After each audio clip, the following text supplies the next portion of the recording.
Bonjour à tous, c'est Dargo et j'espère que vous allez tous très bien. Lors de ma précédente vidéo, d'ailleurs n'hésitez pas à aller la voir, je faisais un court chapitre sur la bande originale de Zelda Breath of the Wild et je vous expliquais à quel point les musiques sont importantes pour moi dans un jeu. Aujourd'hui, je vous propose d'écouter avec moi les différents types de musiques qui sont les plus importantes dans un jeu vidéo.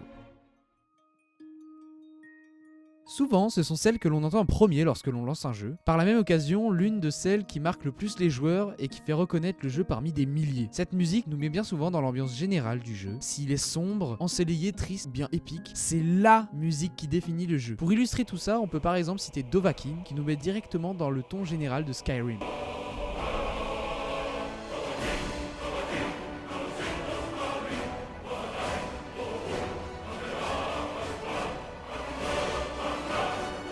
Dans la même veine, il y a aussi Elden Ring qui nous balance à la gueule une grosse instru bien épique.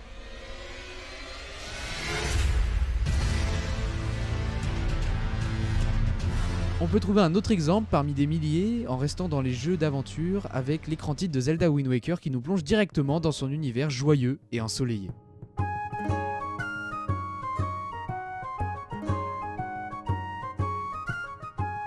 Certains jeux n'ont pas de musique à leur écran titre, ces derniers sont donc caractérisés par leur thème principal comme Zelda Tears of the Kingdom,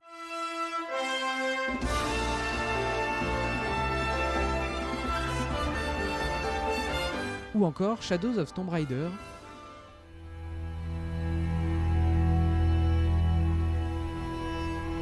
Cette catégorie de jeux sont peu nombreux, bien que de plus en plus présentes, mais il me devait d'en parler durant cette partie.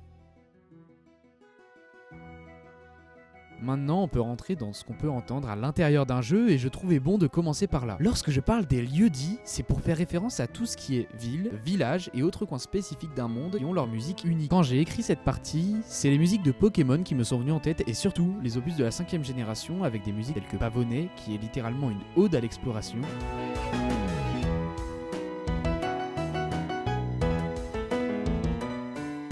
Volucité qui m'a personnellement beaucoup marqué et qui m'est encore en tête régulièrement.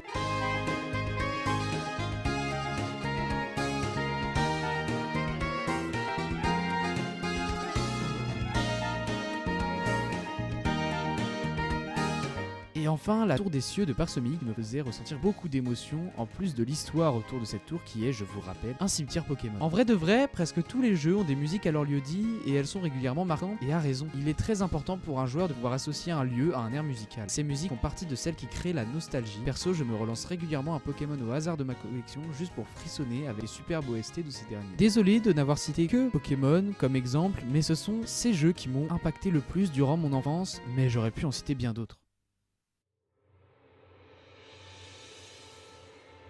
Pour cette partie, je ne ferai écouter aucune musique individuellement parce que c'est bien souvent très doux et ça se prête vraiment plus en musique de fond. Du coup, je les mets en description pour que vous ayez les références. Les musiques d'ambiance, c'est réellement celles qui servent le plus l'immersion dans un jeu. C'est assez spécial à insérer puisqu'il ne faut pas l'entendre trop fort, mais il faut qu'il soit assez pour qu'on puisse l'écouter lorsqu'on le veut. C'est quelque chose qui se fait de plus en plus dans le JV et c'est une très bonne nouvelle parce que maintenant on apprécie encore plus le contenu musical des lieux-dits tout en étant jamais durant l'aventure complètement dans le silence. Elden Ring, encore lui, réussit à merveille ce pari. Il existe des jeux excellents qui proposent une expérience immersive avec uniquement une OST d'ambiance comme Journey, Abzu, Gris ou bien même Chants of Sennaar et vous l'aurez remarqué, ces 4 derniers sont des jeux indés. Mais on en reparlera dans une future vidéo. Cette partie a été étonnamment plus courte parce qu'il y a en réalité peu à dire sur le sujet des musiques d'ambiance car ce sont celles qui constituent 95% d'un jeu.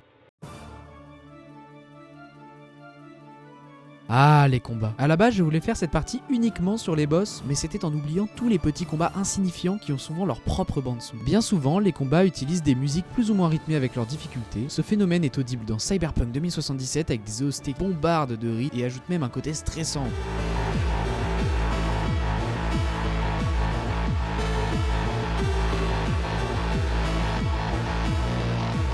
Ce dernier était un exemple dans un combat avec de l'action, mais il existe d'autres types de combats, notamment avec les RPG traditionnels au tour par tour, tels que la licence Pokémon, Fire Emblem ou Dragon Quest. Je ne dis pas que les combats y sont moins épiques, mais qu'on y est moins actif et speed que dans Cyberpunk ou Ghost Runner. Dans ces jeux, on y retrouve donc des musiques qui, à part dans Pokémon, sont plutôt épiques, bien que l'action l'est beaucoup. Et s'il y a bien quelque chose qui est encore mieux qu'un simple combat, ce sont les combats de boss. Souvent, ces fights viennent tester votre niveau avec une rencontre beaucoup plus dure que les autres, et surtout, qui sont toujours accompagnés d'une musique qui va vous vous rester en tête pendant tous les tries qu'il vous faudra pour les vaincre. Certains jeux sont réputés pour avoir des musiques de boss exceptionnelles telles que les Soulsborne, Undertale avec par exemple la musique du combat contre Undyne,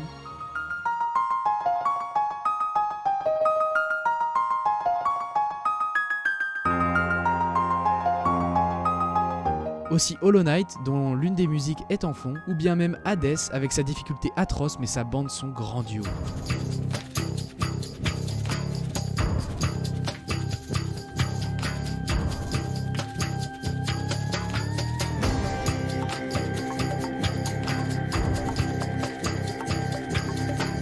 Vous l'aurez compris, les musiques de boss sont de réels éléments marquants d'un jeu et il est, je trouve, la partie musicale la plus importante du gameplay. Quand un jeu a de bonnes musiques de boss, j'ai ultra hâte de découvrir le suivant. N'hésitez pas à me communiquer votre avis là-dessus en commentaire. Bon, ce fut une vidéo plus courte que la précédente. Malgré ça, je pense qu'on a fait le tour du sujet et on va pouvoir conclure.